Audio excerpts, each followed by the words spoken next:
우시야 왕이 죽던 해에 내가 본즉 주께서 높이 들린 보좌에 앉으셨는데 그의 옷자락은 성전에 가득하였고 스랍들이 모이시고 섰는데 각기 6날개가 있어 그 둘로는 자기의 얼굴을 가리고 그 둘로는 자기의 발을 가리었고 그 둘로는 날며 서로 불러 이르되 거룩하다 거룩하다 거룩하다 만군의 여호와여 그의 영광이 온 땅에 충만하도다 하더라. 이같이 화답하는 자의 소리로 말미암아 문지방의 터가 요동하며 성전의 연기가 충만한지라. 그때에 내가 말하되 화로다 나여 망하게 되었도다. 나는 입술이 부정한 사람이요 나는 입술이 부정한 백성 중에 거주하면서 만군의 여호와이신 왕을 배웠음이로다 하였더라. 그때 그 스랍 중에 하나가 부젓가락으로 제단에 집은 바 빈 숯을 손에 가지고 내게로 날아와서 그것을 내 입에 대며 이르되 보라 이것이 내 입에 닿았으니 내 악이 제하여졌고 내 죄가 사하여졌느니라 하더라.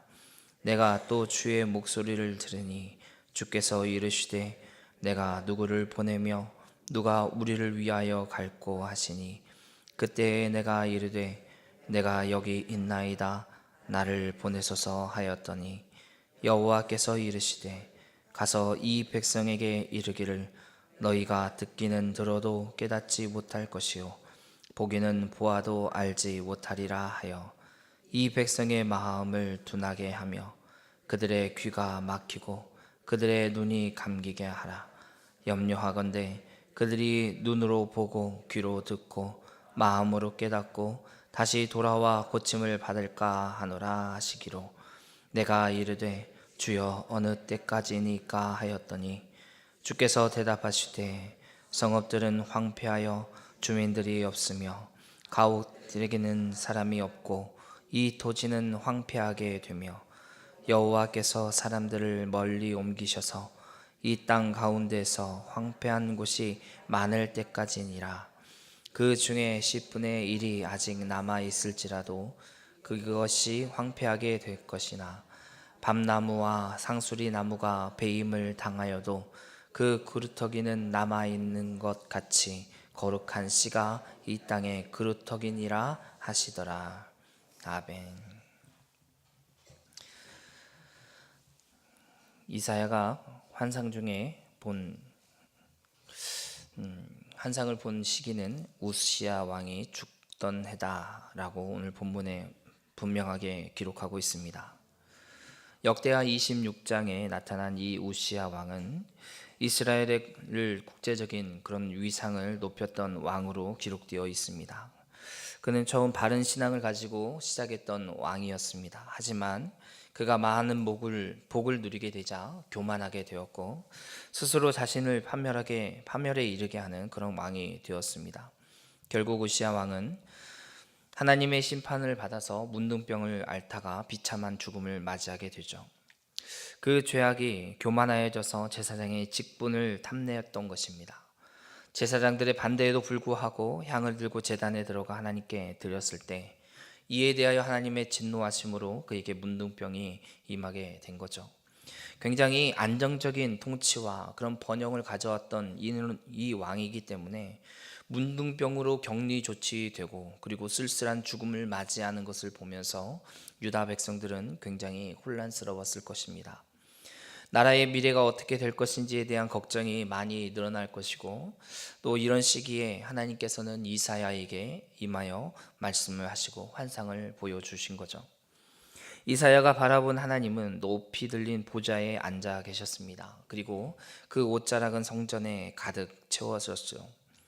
그리고 스랍들이 하나님을 모시고 서 있는데 이 스랍들에게는 6개의 날개가 있었습니다. 6개의 날개가 있었지만 그것으로 전부 다 그냥 날고 있었던 것이 아니라 두 날개로는 얼굴을 가리고 두 날개로는 발을 가리는 그런 모습을 기록하고 있는 거죠. 사람이 아니었습니다. 스랍이죠. 말하자면 천사와 같이 창조되었을 텐데 그에게는, 그 스랍에게는 죄가 없음에도 불구하고 하나님 앞에서 그 거룩함, 하나님을 시중 드는데 두 날개로 자기의 얼굴을 가린 겁니다. 차마 하나님의 거룩함을 바라볼 수 없는, 죄가 없는 자임에도 불구하고 그 얼굴을 가렸던 것을 우리가 보게 됩니다. 또 두 날개로는 자기의 발을 가려 자신의 수치를 가리게 되는 거죠. 죄 없는 자가 수치가 어디 있겠습니까? 그러나 하나님의 거룩함 앞에 이것이 분명히 드러나 자기의 수치를 가리고 자기의 얼굴을 가리게 되는 겁니다. 비록 그가 6개의 날개를 가졌으나 그 4개의 날개는 자기의 부끄러움을 가리는데 사용되게 됩니다. 하나님의 거룩함 앞에 자신의 부끄러움을 가리기에 급급했던 이 스랍들을 보게 되면 하나님의 거룩하심이 어떠한지 우리는 잘 알 수가 있겠죠. 조금은 가늠해 볼 수 있을 겁니다. 이런 스랍들의 입을 열어서 하는 말이 하나님의 거룩하다라고 3번 외치게 됩니다. 그리고 하나님을 향한 그 고백은 만군의 여호와다라는 고백을 하게 되는 거죠. 이 말은 전쟁에 능숙한 하나님을 강조하였던 표현입니다. 그리고 천사들이 외치고 있었을 때 문지방이 터가 흔들리고 연기가 가득하는 것을 보게 됩니다. 이것은 신의 산에서 하나님께서 임재하셨던 모습들을 보게 하는, 연상케 하는 장면이죠. 하나님의 거룩하심 앞에 선지자 이사야가 무엇이라고 고백하냐면 화로다 나여 망하게 되었도다 라고 얘기합니다. 이 말은 무슨 말이냐면 나는 죽었구나 라는 거죠. 이런 절망의 단식입니다. 이제 죽었구나. 하나님을 대면하게 되면 하나님의 그 거룩하심 앞에 우리의 죄인됨보다 먼저 이 거룩하심 앞에 우리의 죄를 고백하게 될 수밖에 없는 모습을 보게 되는 거죠. 이사야만 그랬습니까? 성경에 보면 참 많은 사람들이 하나님의 거룩하심 앞에 이와 같이 자기의 죽음을 직면하는 사람들이 나타납니다. 에스겔이 그랬고 또 요한이 그랬고 우리 기드온이 그랬으며 모세가 그랬습니다. 또한 신약에서도 갈릴리 바다에서 고기를 잡던 베드로가 예수님 앞에서 이와 동일한 일들을 보여주게 됩니다. 자기의 죄인됨을 고백하는 거죠. 그리고 그분 앞에 자신이 마치 이제 죽음을 직면한 사람인 것처럼 하나님의 거룩함을 보게 되는 겁니다. 베드로는 예수님을 처음 만났을 때 예수님께서 베드로의 배에 올라서 가르치시죠. 그리고 조금 물에서 떼어 깊은 곳으로 가 그물을 내릴 것을 명령합니다. 베드로는 평생 어부로 살았지 않습니까? 너무나 잘 알지만 말씀에 의지해서 그물을 내리게 됩니다. 그리고 그 그물을 거두었을 때 그물이 찢어지고 배가 가라앉았습니다. 그때 베드로의 모습은 예수님의 무릎 아래에 엎드려 주여 나는 죄인이로소이다 나를 떠나소서라고 고백을 하죠. 하나님의 거룩하심 앞에 자신의 죄인됨을 고백할 수밖에 없는 겁니다. 이사야는 자기의 입술에 부정한 것을 고백하게 되었습니다. 자신이 죄인이고 또 하나님을 처음 만나게 되면 이런 일들이 일어나게 되는 것을 우리는 본문을 통해서도 잘 알게 된 겁니다. 우리가 가장 심각하게 의식하는 그런 죄의 문제들을 대면하게 될 때 죽음에 대한 두려움도 나타나게 되는 거죠. 평소에는 외면하고 평소에는 적당히 방치하여 그 죄에 대해서 하나님 앞에 나와도 자발적인 고백을 하지 않습니까? 다른 사람을 미워해도 그냥 다른 사람을 향하여서 그냥 손가락질하고 또 뒤에서 험담을 할지라도 이게 죄가 되는 줄 우리는 잘 모를 때가 있습니다.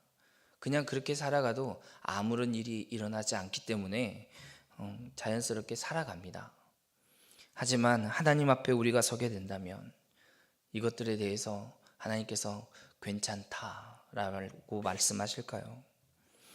회개 없는 믿음은 없다 말합니다.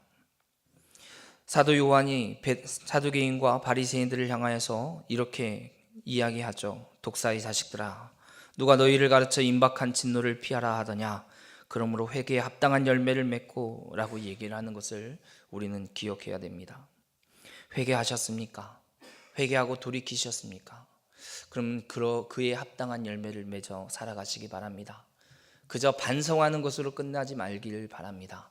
이건 잘못됐구나, 하나님 용서해 주세요, 끝. 그렇게 살아가는 것이 회개가 아닙니다. 돌이켜 주님을 따라가는 거죠.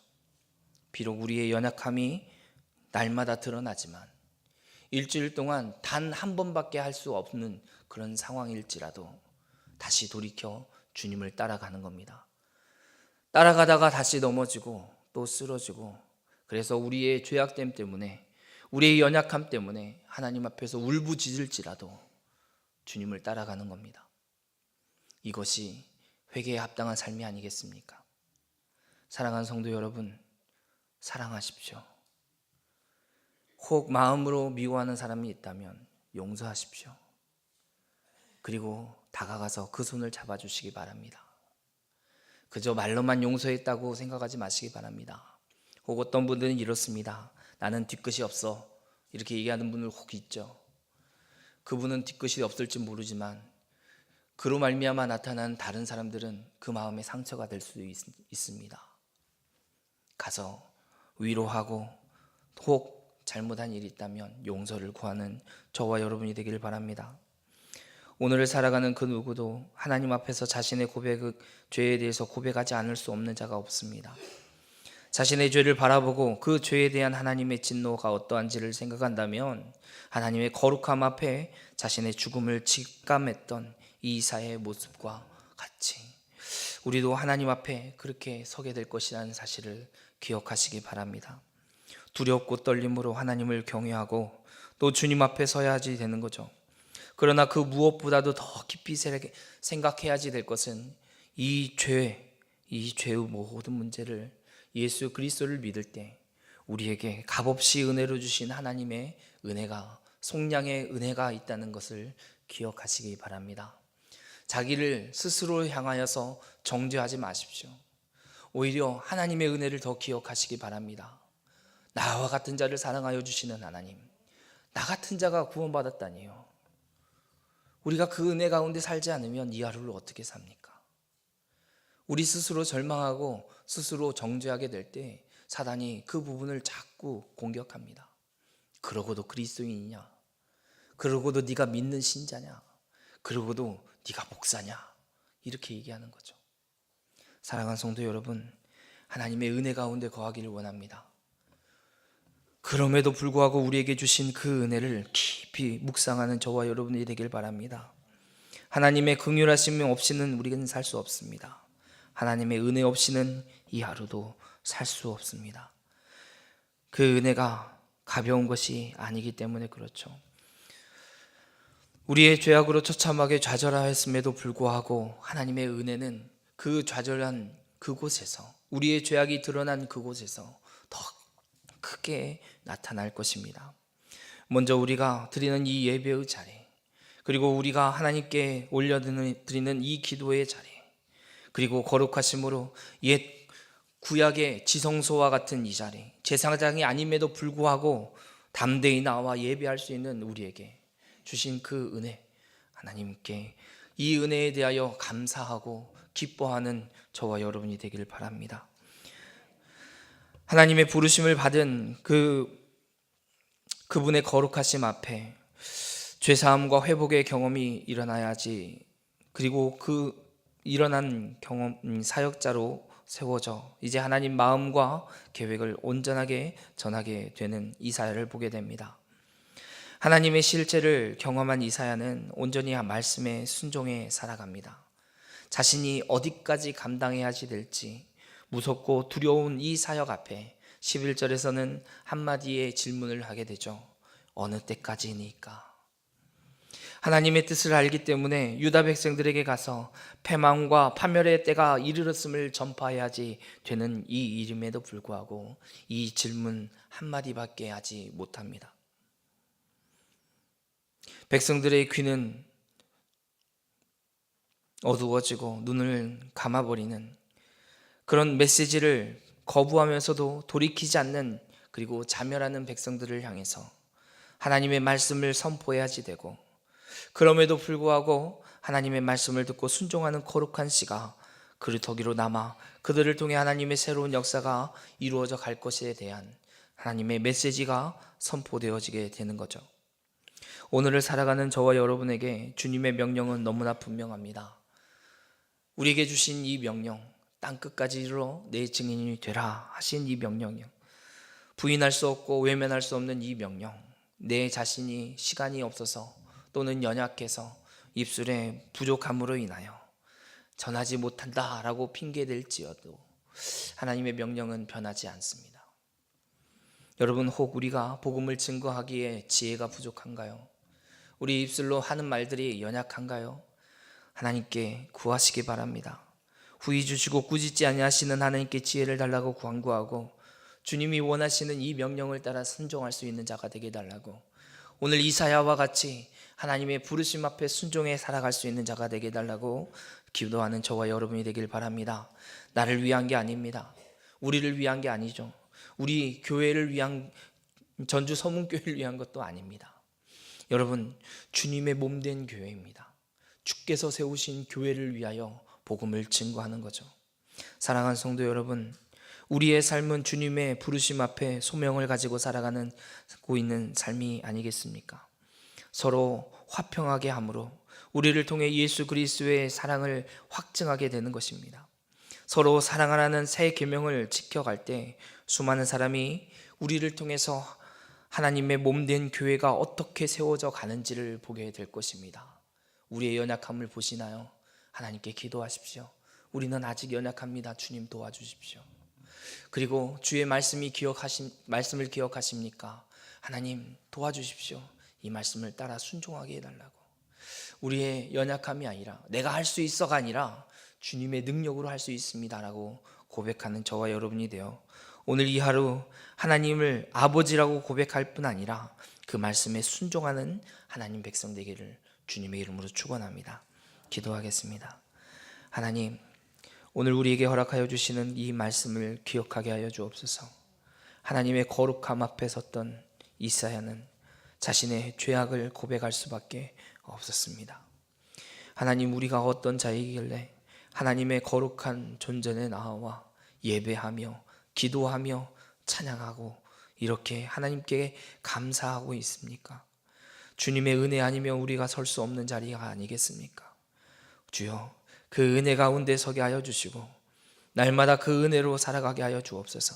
뿐만 아니라 우리에게 맡겨주신 소명이 있고 하나님 우리에게 맡겨주신 사명이 있습니다. 이것을 감당할 수 있는 자 되게 하여 주시고 우리에게 지혜와 능력을 더하여 주셔서 주님의 몸된 교회를 돌아보게 하여 주실 뿐 아니라 주님의 몸된 교회를 세워갈 수 있게 하여 주시고 복음을 증거하는 자의 자리에 서게 하여 주옵소서. 감사드리며 예수님의 이름으로 기도합니다. 아멘.